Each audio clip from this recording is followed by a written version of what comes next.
Assalamualaikum warahmatullahi wabarakatuh. Nama saya Mas Ripa Hidayati, NIM 93120619. Saya dari kelompok 8 akan menjelaskan saham dalam tinjauan syariah. Pengertian saham syariah dan dasar hukumnya. Saham syariah adalah sertifikat yang merupakan bukti kepemilikan suatu perusahaan yang diterbitkan oleh emiten yang kegiatan usaha maupun cara pengelolaannya tidak bertentangan dengan prinsip syariah. Saham merupakan surat berharga yang mempresentasikan penyertaan modal ke dalam suatu perusahaan. Sementara dalam prinsip syariah, penyertaan modal dilakukan pada perusahaan-perusahaan yang tidak melanggar prinsip syariah, seperti perjudian, riba, serta memproduksi barang yang diharamkan. Penyertaan modal dalam bentuk saham tersebut dapat dilakukan berdasarkan akad musyarakah dan mudharabah. Akad musyarakah pada umumnya dilakukan pada perusahaan yang bersifat privat, sedangkan akad mudharabah umumnya dilakukan pada saham perusahaan publik. Saham menurut Dewan Syariah Nasional didefinisikan sebagai suatu bukti kepemilikan atas suatu perusahaan yang memiliki kriteria syariah dan tidak termasuk saham yang memiliki hak istimewa. Adapun dasar hukum bursa saham Islami yaitu 1 Al-Quran, 2 hadis, 3 ijma ulama, 4 Undang-Undang Nomor 8 Tahun 1995 tentang pasar modal, 5 Undang-Undang Nomor 1 Tahun 1995 tentang perseroan terbatas, 6 Keputusan Ketua Bapepam Nomor KEP/30/BL garing 2006 tentang penerbitan efek syariah, 7 Keputusan Ketua Bapepam Nomor KEP/13 131 garing BL garing 2006 tentang akad yang digunakan dalam penerbitan efek syariah di pasar modal. Yang ke-8 Fatwa Nomor 20 DSN MUI garing 9 garing 2000 tanggal 18 April 2001 Masehi tentang pedoman pelaksanaan investasi untuk reksadana syariah.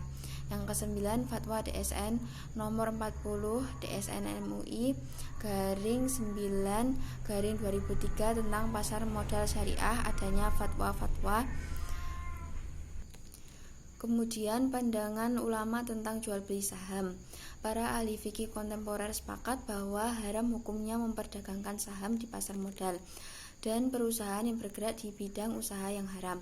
Misalnya perusahaan yang bergerak di bidang produksi minuman keras, terus bisnis dan apa saja yang terkait dengan jasa keuangan konvensional seperti bank dan asuransi, industri hiburan seperti kasino, perjudian, prostitusi, media porno dan sebagainya. Para fuqaha yang tidak memperbolehkan transaksi jual beli saham memberikan argumentasi di antaranya yaitu 1. Saham dipahami sebagai layaknya obligasi, di mana saham juga merupakan utang perusahaan terhadap para investor yang harus dikembalikan. Maka dari itu, memperjualbelikannya juga sama hukumnya dengan jual beli utang yang dilarang hukum syara'. Kedua, banyaknya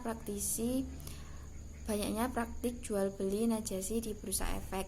Yang ketiga, para investor pembeli saham keluar dan masuk tanpa diketahui oleh seluruh pemegang saham. Yang keempat, harga saham yang diberlakukan ditentukan senilai dengan ketentuan perusahaan, yaitu pada saat penerbitan dan tidak mencerminkan modal awal pada waktu pendirian. Yang kelima, harta atau modal perusahaan penerbit saham tercampur dan mengandung unsur haram sehingga menjadi haram semuanya. Kemudian yang keenam, transaksi jual beli saham dianggap batal secara hukum. Yang keenam, adanya unsur ketidaktahuan dalam jual beli saham. Kemudian yang ke-8, nilai saham pada setiap tahunnya tidak bisa ditetapkan pada satu harga tertentu. Harga saham selalu berubah-ubah mengikuti kondisi pasar bursa saham. Kemudian mekanisme operasional saham syariah di Indonesia. Prinsip-prinsip penyertaan modal secara syariah di Indonesia tidak diwujudkan dalam bentuk saham syariah ataupun non-syariah, melainkan berupa pembentukan indeks saham yang memenuhi prinsip-prinsip syariah. Menurut Al-Habsyi, pasar modal syariah dalam konteks saham syariah pada dasarnya tidak boleh mengandung transaksi ribawi, transaksi gharar, dan juga tidak boleh bergerak pada sektor yang diharamkan oleh syariah. Mekanisme perdagangan saham syariah secara spesifik dipertemukan pada Jakarta Islamic Index atau JII, dan penawarannya hanya pada pasar perdana. Pasar perdana sendiri yaitu merupakan perdagangan biasa yang selembar sahamnya diperdagangkan sesuai dengan kualitas yang masih wajar. Mekanisme saham syariah ini dilakukan dengan tujuan agar tidak ada lagi unsur-unsur spekulasi dari sikap insider trading sebagaimana yang terjadi pada pasar sekunder selama ini. Jakarta Islamic Index ini dimaksudkan untuk digunakan sebagai tolak ukur untuk mengukur kinerja suatu investasi pada saham yang berbasis syariah. Melalui JII tersebut diharapkan dapat meningkatkan kepercayaan investor untuk mengembangkan investasi dalam equity secara syariah. Secara umum, perusahaan yang menerbitkan efek syariah harus memenuhi ketentuan, yaitu 1. Memuat ketentuan bahwa kegiatan usaha serta cara pengelolaan usaha harus dilakukan berdasarkan prinsip-prinsip syariah di pasar modal di dalam anggaran dasarnya. Kedua, semua jenis usaha, akad, aset yang dikelola, cara pengelolaan oleh emiten, produk dan jasanya tidak boleh bertentangan dengan prinsip-prinsip syariah.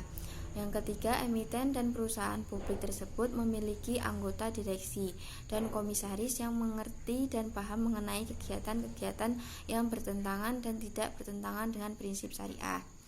Pada saham syariah dikenal dengan istilah proses pemurnian pendapatan non-halal. Proses pemurnian ini dilakukan hanya pada perusahaan yang halal, namun diakukan pada pendapatan non-halalnya. Mungkin itu saja penjelasan yang bisa saya sampaikan. Kurang lebihnya mohon maaf. Wassalamualaikum warahmatullahi wabarakatuh.